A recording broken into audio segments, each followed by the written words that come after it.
Hello, good morning. Hello doon sa Pinoy Big Brother. Actually, hindi po ako nanonood niyan. Dumaan yung sa Facebook ko yung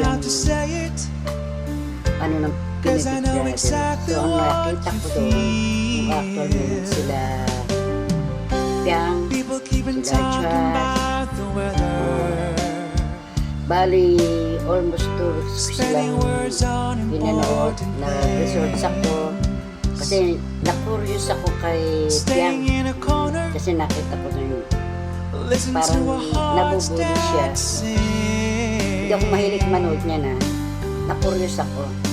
Ngayon, ang pagkaalam ko dyan sa Pinoy Big Brother, tama ba ko yan? Ng Pinoy Big Brother na pag pumasok ka dyan, ang labanan dyan, paano mahuhubog yung sarili ng pagkatao mo, paano i-handle. Ang pagkalam ko dyan, unang-una, paano ka matututo sa pakikisama. Doon mo ipapakita ko paano mo i-handle pakisamahan ng mga tao. Dahil iba-iba yung mga tao na makakasama mo dyan, makakasalamuha mo. Diba? And then, yan. So, ang alam ko dyan, nangyari kay Piang, kaya siguro, napasama rin ako, na parang naawa din ako dun sa isa. Kasi, nangyari din sa akin yan relate sa akin. Sa trabaho ko nung halos, nabuli ako, fighter lumabas yung gali ni fighter. Tama kayo, may pagkakamali yung isa, astig ang labas. Parang ganyan din ako, astig din ako. Noon kasi, yung kilos ko ba, astig talaga ako. At saka isa akong PVD. Isa po akong PVD, bawal po sa akin ng pasiram. Yung nangyari kay Piang, kung siguro sa iba, mangyari yun, baka magkaroon ng mental disaster mamaya hindi makayanan. Magaling siya kasi ang labanan niya taktika. Paano mo i-improve yung sarili mo? So yung pagkakamali ni Piang, ang labanan, di ba, pakinggan nyo instead na ang ginawa nyo, lalo na sa mga nakakatanda, kayo yung nakakatanda, kayong lalo na, sabi nga nila, matalino, yung mga nakakatanda dyan, alam nyo na, instead ng ginawa mo, inalalaya mo, bumalik yung isa, pinabalik, inalalaya mo, dapat.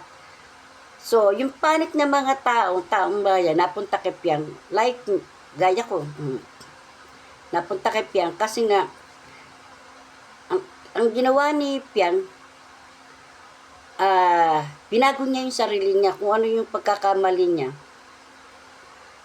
Doon niya nakita kung paano niya i-handle yung sarili niya. Kagaya ng mga ginagawa sa kanya ng mga housemate. Doon kayo natalo. Kasi alam ko, ang qualification dyan sa housemate, dyan sa bahay ni Kuya, kung paano mo yung huhubugin ang sarili mo. Sabihin na natin, yung style ni Piang, mahilig, madikit sa mga lalaki. Style ko rin yan kasi mas close ako sa mga lalaki kaysa sa babae. Kasi karamihan sa babae, na gano'n. Pero meron din mga lalaki na maganon din. May na-encounter din ako niyan. Pero, yung style ni Piang, meron kami konti na kaya yung batang niyan, kaya na-curious ako. Imbes na humina ang loob ko, dahil sa trabaho ko, daming bully, ginawa ko, nagsikap. Hindi ko pinansin yung mga nasa paligid ko. Kahit anong marinig ko na nakatalipot, na parang kala mo bait-bait, pero pag nakaharap ka, pero pag nakatalikod ka, sinisiraan ka na pala. Guys, sa trabaho ko, siniraan ako. Pero, imbis na matanggal ako sa trabaho, ang nangyari, tumaas pa yung sweldo ko. Ako pa yung ginawang leader. Kasi hindi ako nagsasalita ng laban sa kanila. Hinayaan ko lang sila kung ano sabihin nila. Magkukwento sila doon sa manager namin. Ganto ako, ganyan-ganyan. Pero nakikita sila sa... May camera din yun eh, sa trabaho namin. So, nangyari, akala ko, nung pinatawag ako sa opisina, akala ko tatanggalin ako sa trabaho. Ang nangyari, kung tumaas yung rango ko, yan. Dapat, ang ginawa nyo, alam ni Kuya yan, kung anong qualification ng isang tao. Diyan sa bahay ni Kuya. Dapat, imbis na ang ginawa nyo taktika, dahil ang labanan nga paano huhubugin ang sarili mo, ang nangyari, siniraan yung isa, binubuli nyo kahit sa pagkain, ito. Ikaw ang nakatoka sa pagluluto, pero anong ginawa mo? Nakita ko yun eh. Kung ano yung ginawa nyo, hindi nyo sinali si Piang sa pagkain.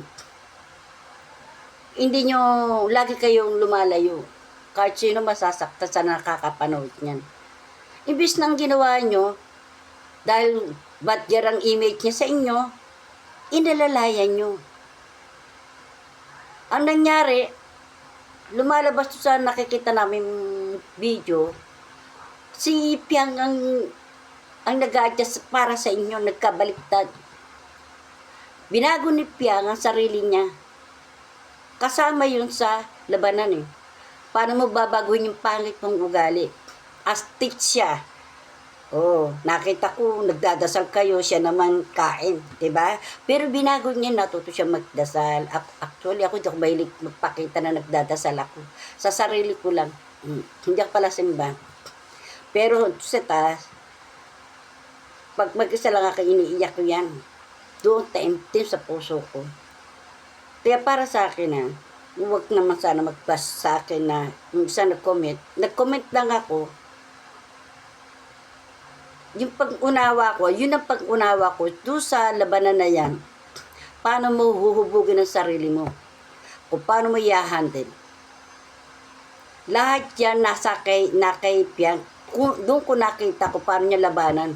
Kung sa iba panghihinaan ng loob yan, pero siya lumalaban.